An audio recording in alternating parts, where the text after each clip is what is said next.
inside the Saddam Hussein's mind of a man who ruled through fear. For more than 20 years, Saddam Hussein ruled Iraq with an iron hand, shaping a nation through fear, loyalty, and silence. To the outside world, he was a symbol of strength and defiance, but inside his borders, a darker reality unfolded.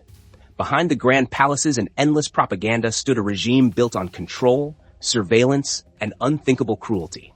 Tonight, we take you deep inside the shadow of that power to uncover the man, the system, and the secrets that sustained one of the most feared governments of the modern era.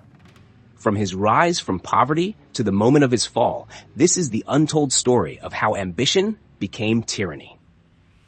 If you want more deep dive documentaries that explore history's hidden truths, remember to subscribe and turn on notifications, because what you're about to see will change how you understand power forever.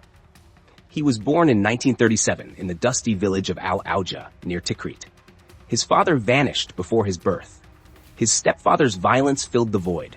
Poverty, humiliation, and pain marked his early years.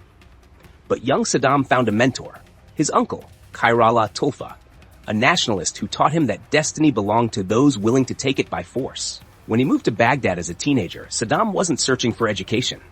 He was searching for power. By 20, he had joined the Ba'ath Party, a movement built on the dream of a united Arab world, but one that would soon become his instrument of domination. After a failed assassination attempt in 1959, Saddam fled to Egypt, where he refined his skills in political survival.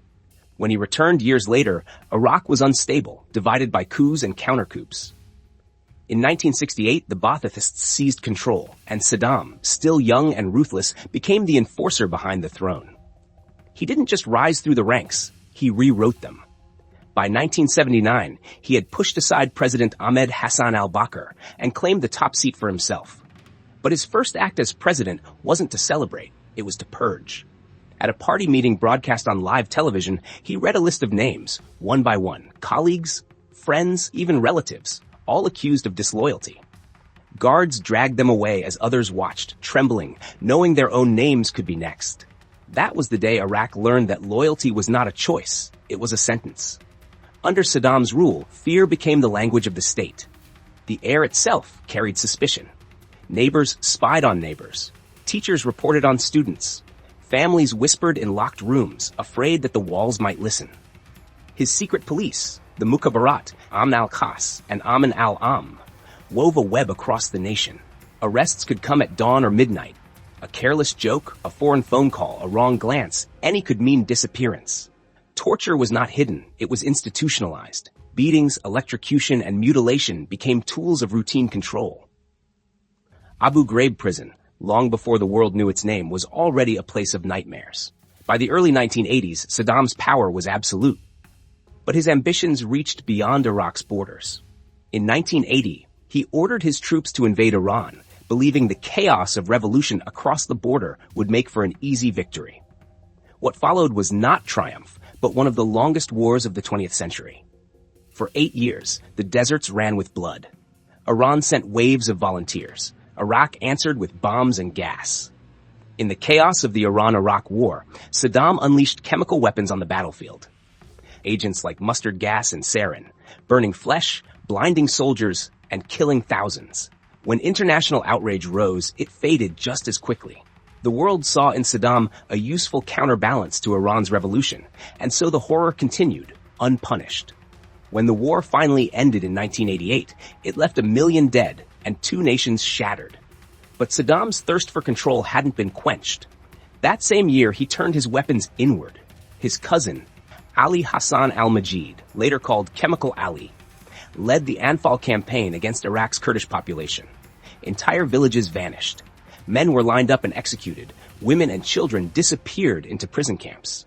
In the town of Halabja, Iraqi planes dropped a lethal mix of gas, and within hours, thousands lay dead in the streets.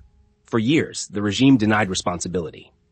But after Saddam's fall, mass graves began to tell the truth, their silence louder than any confession. The 1990s brought new crises. Saddam's invasion of Kuwait provoked the Gulf War, and afterward, the United Nations imposed strict sanctions that crippled Iraq's economy. But the punishment fell hardest on the innocent. Food grew scarce, hospitals ran out of medicine, and child mortality soared. Yet Saddam and his inner circle lived in luxury. He used the suffering to paint himself as a victim of foreign cruelty, turning starvation into propaganda. For ordinary Iraqis, life was a battle for survival against poverty, fear, and the ever-watchful eyes of the regime. When uprisings broke out in the south after the Gulf War, they were crushed with brutal precision. Tanks rolled through Shia cities, shelling homes and sacred shrines. Tens of thousands were killed. Many were buried in mass graves bulldozed overnight. The rivers of the marshlands were drained to punish rebellious tribes. It wasn't enough for Saddam to defeat his enemies. He wanted to erase them from history. By the late 1990s, Iraq was a nation suffocating under the weight of its own past. The regime's propaganda machine continued to glorify Saddam as a modern Nebuchadnezzar, a hero, a father, a godlike protector, but even his most loyal soldiers whispered of fear. The intelligence networks that once defended him now served as traps for his own paranoia. He trusted no one. His palaces multiplied, his doubles appeared at public events, and his face stared down from every wall like an omnipresent ghost. Then came 2003. The United States and its allies invaded Iraq under the banner of Operation Iraqi Freedom. Baghdad fell within weeks. The same city that once trembled at the sound of his voice now watched his statue dragged through the streets. For months, he vanished, a shadow hunted by his enemies and betrayed by his own. When soldiers finally found him near Tikrit, he was hiding underground in a narrow dirt hole, armed but silent. The image stunned the world. The self-proclaimed Lion of Baghdad reduced to a fugitive burrowed in the earth. Saddam was handed over to Iraqi authorities for trial. The courtroom became a theater of history. The once feared ruler, now standing behind bars, defiant yet visibly broken. His trial, centered on the Dujail massacre of 1982, was chaotic and divisive. Some called it justice, others vengeance. He shouted, mocked the judges, and refused to recognize the court. Yet the verdict was inevitable. On November 5, 2006, he was sentenced to death. In the early hours of December 30th, 2006, the man who had built his empire on fear met his own end at the gallows. The execution, filmed on a cell phone, spread across the world, grainy, chaotic, raw. In his final moments, he appeared calm, even proud, as his guards taunted him. A drop, a sound, and the decades of terror ended in a single instant. But Iraq's suffering did not. The fall of Saddam Hussein marked not peace, but a vacuum, one that unleashed years of chaos, insurgency, and sectarian war. Dear friends, as we look back at this dark chapter, one truth remains. Power gained through fear is never eternal. Saddam Hussein ruled by silence, but in the end, it was silence that swallowed him. His rise began in poverty, his reign in blood, and his fall in a forgotten hole beneath the desert he once commanded. The shadows he left behind still linger, a reminder that history remembers not just the tyrant, but the silence of those who lived beneath him.